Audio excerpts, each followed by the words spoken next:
कमरे में सबसे खतरनाक व्यक्ति कभी भी सबसे ज़्यादा शोर मचाने वाला नहीं होता, बल्कि वह होता है जो देख रहा होता है। 48 लॉज ऑफ पावर यही सिखाती है, लेकिन ज़्यादातर लोग इसका इस्तेमाल करने में असफल रहते हैं। पर क्यों?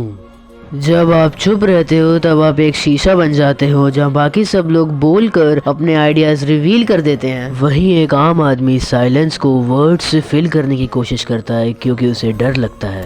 इन short, they tell you everything but you tell them nothing. उन सब का सोल्यूशन जानना है तो इस वीडियो को स्किप मत करना। आज हम सिलेबस से हटकर कुछ नया सीखने जा रहे हैं। मैं आपको सफलता पाने के लिए नया माइंडसेट के 3 रूल्स बताने जा रहा हूँ। इससे आपको ये एहसास हो जाएगा कि आपको बस इस दुनिया की डार्क साइकोलॉजी या फिर आप जो भी इसे कहते हो उसके बारे में सिर्फ एक पिन बराबर नॉलेज थी। रूल नंबर 1, मैं आपको यहाँ पे सोचने का तरीका बताऊंगा। मैं बाकी यूट्यूबर्स की तरह आपको कोई पॉइंट्स नहीं बताऊंगा कि आप उन्हें फॉलो करो और आप सक्सेसफुल बन जाओगे, क्योंकि अगर सक्सेसफुल बनना इतना ही आसान होता तो आज दुनिया में हर कोई सक्सेसफुल होता। तुम्हें पता है तुम 48 लॉज ऑफ पावर पढ़ के सक्सेसफुल क्यों नहीं बन सकते? इमेजिन करो जो तुम्हारे पास नॉलेज है वो तुम्हारे सामने वाले बंदे के पास भी है और हज़ारों लोगों के पास भी है।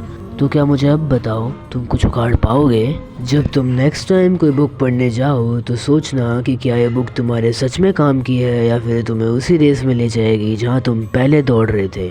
बहुत से क्रिएटर्स वीडियो बनाते हैं अलग अलग फैक्ट्स पे, पर क्या वो उन्हें खुद फॉलो करते हैं? तो आज तुम्हें मैं एक रियलिटी बताता हूँ। इस दुनिया में कोई नहीं चाहता कि आप उनसे आगे निकलो सिवाय आपके मम्मी पापा या फिर आपके क्लोज सर्कल के। रूल नंबर 2, क्या आपको पता है कि आप एक मिलियनेयर या बिलियनर क्यों नहीं हो? या फिर अगर आप एक मिलियनेयर या बिलियनर बन भी जाते हो तब भी आपको कोई पहचानेगा नहीं। आपने बहुत सारे क्रिएटर्स को कहते हैं सुना होगा कि ये आइडिया उसके लिए काम कर रहा है तो तुम्हारे लिए भी काम करेगा, और शायद कर भी जाए, पर क्या फ़ायदा जब आप खुद कुछ करना सीख ही ना पाओ और आप दूसरों को कॉपी करते रह जाओ। ह्यूमन नेचर ही ऐसा है। इसलिए अगर मैं चाहता तो मैं भी आपको बाकी यूट्यूबर्स की तरह पॉइंट्स बता देता, लेकिन मैंने आपको सोचने का तरीका बताया जो कि डेफिनेटली पॉइंट से तो हार्ड होने वाला है। बट रिमेंबर, जो चीज़ हार्ड होती है उसका कंपटीशन भी कम होता है। मैं जानता हूँ मेरे एक्सप्लेन करने का तरीका इतना परफेक्ट नहीं है और शायद आपको समझ ना आया हो, तो प्लीज़ इस वीडियो को दोबारा देखना क्योंकि ये बहुत हेल्पफुल है। आपको याद होगा पहले मैंने कहा था कि एक रूम में सबसे खतरनाक इंसान कभी भी सबसे ज़्यादा शोर मचाने वाला क्यों नहीं होता, बल्कि वह क्यों होता है जो चुप रहता है। 2 मिनट में अपना आंसर सोचो और कमेंट पे लिख दो, मैं ज़रूर पढ़ूँगा। चलो मैं बताता हूँ। जो लोग चुप रहते हैं वो अपने डिसिप्लिन को एक आर्ट की तरह ट्रीट करते हैं।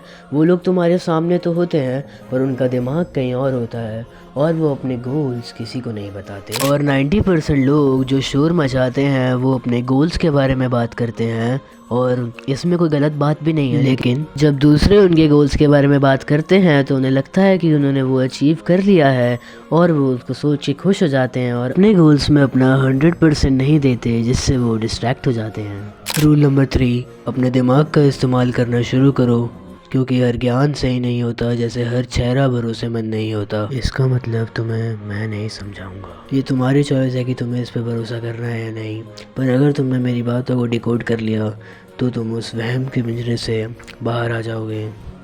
और एक और बात, मैं तुम्हें ट्रेजर का मैप दे सकता हूँ और ट्रेजर तुम्हें खुद फाइंड करनी है। अगर आपने इस वीडियो को यहाँ तक देख लिया है तो कॉन्ग्रेचुलेशंस। वास्तविकता की दुनिया में आपका स्वागत है। Welcome to reality. पता है साइलेंस खाली नहीं है, बल्कि एक समुद्र की तरह आंसर से भरा है। यदि आप भ्रम से जागने और इन नियमों पर महारत हासिल करने के लिए तैयार हैं तो सब्सक्राइब टू मेरा doctrine. Reality cuts deep. Don't bleed out. I'll see you in the next one. Goodbye.